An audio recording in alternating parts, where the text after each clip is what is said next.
Woke is back, baby. Really? Everyone keeps saying woke is dead.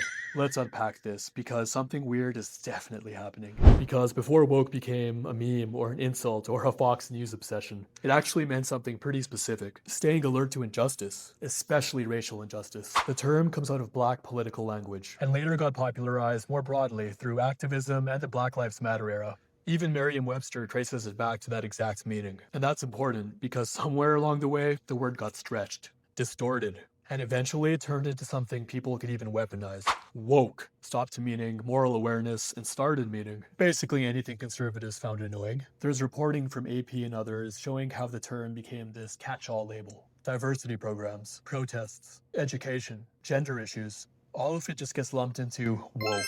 At a certain point, the word got so stretched that it kind of almost just meant a kind of politics I don't like. And in a way, that's not unusual. Philosophers like Ian Hacking describe how words don't just describe reality. They get reshaped over time by how people use them, argue about them, and react to them. Now, to be fair, not every criticism came from nowhere. There were definitely moments in what people now call woke 1.0, where things became overly performative, overly aesthetic, and overly online. Sometimes politics got reduced to language, to social punishment, to status performance.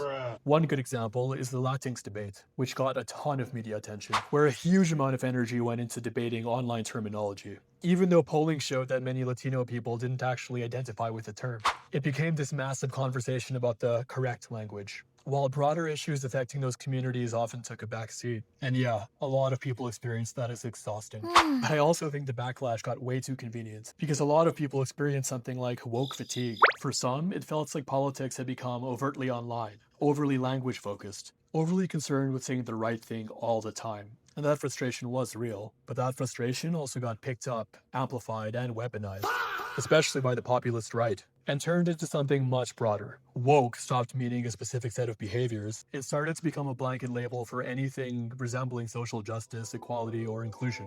And over time, that shift didn't just change the meaning of the word, it changed how people relate to it. And once that shift happens, you start to see things play out very differently. And that's where things get interesting. Follow for part 2.